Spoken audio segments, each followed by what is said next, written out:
Wild garlic is one of the most useful foraging herbs and medicinal herbs that there is, and it's available for quite a large section of the year. In fact, the bulbs are available technically all year round. It's just starting to flower now. It's really makes the whole wood smell of garlic, and it's just one of my favourite wild herbs. Wild garlic grows in Europe and in parts of Asia. It generally likes growing in shady woodlands, and it has its own little niche in the forest floor. If you see here, it's very prolific here and it's grown into a huge clump. But if I go on to a bit that's higher up, where it's a bit drier, you haven't got any. And it seems to like, it's not like boggy, but this damp niche in the woods. So here it's just like covers the ground, and the leaves come up first of all in like maybe December, January, sometimes February, depending on the year. And you can eat the leaves, they're really tasty. If I just like pick a little leaf here, the leaves are just available all the winter, and really kind of nice flavour. They're really nice in sandwiches and cooking. You can make all sorts of things like pesto, pasta sauce out of them, and they are kind of they're well in the garlic family. They're not as strong as like cloves of garlic, cultivated garlic, but I guess about 3 leaves of this wild garlic is about equivalent in strength to 1 clove of garlic. So if you're going to cook a meal and put say 4 cloves of garlic in it, then you could like use 16 wild garlic leaves. And they are just such a useful plant, you know. They're just a green vegetable, sort of like green vegetable and garlic all in one really, and they're just available in one way, shape or form from the winter right up until sort of June. As when the leaves first emerge, you eat the leaves. When they're like at the moment, you've got these flowers starting to come, and you can then eat the flowers and the leaves for a bit. But as the flowers mature, then the leaves aren't quite as tasty, and then you can just use them in cooking. And as the flowers kind of finish and turn into like seed pods, the leaves kind of start dying back, and they're not very nice then. At the moment you've got both, and you've got a really good choice of both. But then as the flowers turn to seed pods, you can carry on eating the seed pods, and so you've got like a kind of a change in what's on offer. And the flowers taste different to the leaves. The flowers are sort of sweet, and you can just eat the whole thing. The unopened flowering stems of the wild garlic, which look like that one's just starting to open, and these are called scapes, and you could just eat them as well. And you can kind of fry them, you can cook them, and yeah, when they're finished flowering, you see the seed pods and they fry up nicely, or you can just eat them. And the bulbs are available all year round, but they're tiny compared to ordinary or cultivated garlic. The bulbs are small and they are quite deep. Yeah, you've got quite a nice variety of things you can eat, and wild garlic is very plentiful. Sometimes it's absent in certain places, but where you get it, it's usually very common. So if you're foraging it and there's tons and tons of it, then you know, it just doesn't matter. You know, just pick like a few leaves.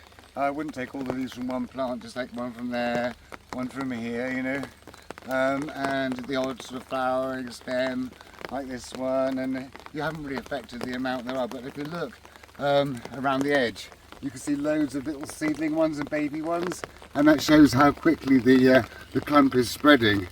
And where you get them, they cover the whole niche on the forest floor.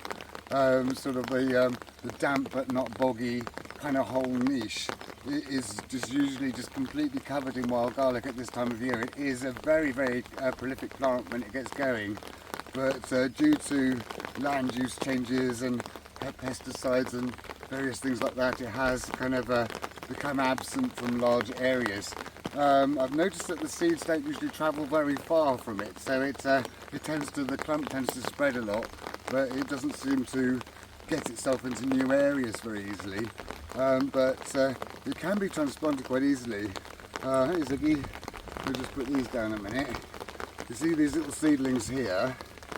If you're trying to dig up a big one, the bulbs are very deep and they are quite difficult to usually break. But if you get a little seedling, you can just dig with a trowel or a finger like this. These ones are growing very close to the path here. So just dig those up, shake the soil off them, and you can see the little bulbs there. And you can eat those as well. Just get the mud off them. They're much stronger. And yeah, very much stronger those are. And yeah, those I'm going to transplant in a new area, because it's nice and wet today, so they're transplanting very well. And they'll be mature after a few years. They'll divide and spread, and that will start off a new colony. And these are just so much easier to dig up than these ones. These ones, the roots sometimes go down about 8 inches deep, maybe even deeper, and it's notoriously difficult to dig the bulbs up intact, so it's much easier to dig up these little baby ones and do it that way. So I'll plant those in a minute because they're pretty easy to plant. You've really got to put them somewhere, they don't like really sunlight, direct sunlight. They like to be sort of under the canopy of a woodland, somewhere that is a bit damp, maybe like the base of a bank or something. You can see here it's perfect for them, and they've just spread into a big clump. But if I planted them, say on this bank here, there's chances are they probably wouldn't survive. Here is a new bit of woodland surface area. So this bit is lower down, it's neither boggy or dry, so they've got a good chance they'll survive in here. So this is all kind of wet topsoil slop here. And just like with other bulbs, you put the white bit under the ground and the green bit above the ground. Just plonk them in. Of course you can just do this with soil and a trowel, but this is the way I do it. So I put one there, and I put the other one into there, and just squish them in. And they're being watered by their ends, so that's really good. So that's all you really need to do, and if they like it, they'll grow, and they'll grow into a huge clump. As far as medicinal uses go, I mean, where would you begin with it? It's like a wonder herb, just like cultivated garlic. It does pretty much the same stuff. It's very, very good for the immune system to detoxify, very good for coughs and colds and skin and body organs and general health and well-being. Really, it's very healthy to put this in your food. It's incredibly good for you, and it's antiseptic, antibacterial, anti-inflammatory. It's just a huge kind of pages and pages of things it cures and prevents. It's just very good to have this in your diet. Now, I grow the cultivated garlic in the vegetable garden, and you plant that in November, and then you harvest it sort of maybe June, when it starts to die back. So the time you haven't got garlic is sort of November to June, and this one comes up in December, and then it sort of dies back. The seed pods have kind of gone by June, so it kind of plugs that gap where you haven't got garlic.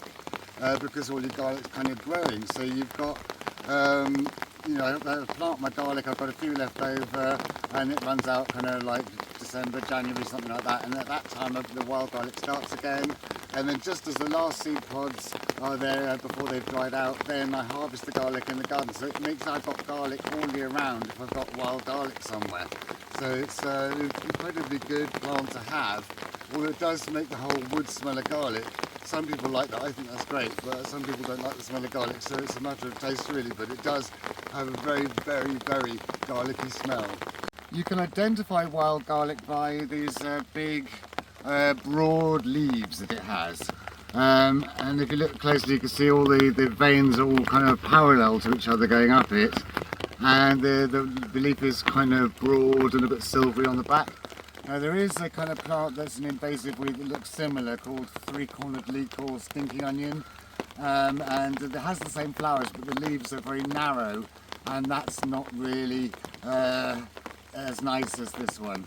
And that is also an invasive weed, whereas the garlic is a native. So always make sure with the leaves like this. And yeah, just a very plentiful herb.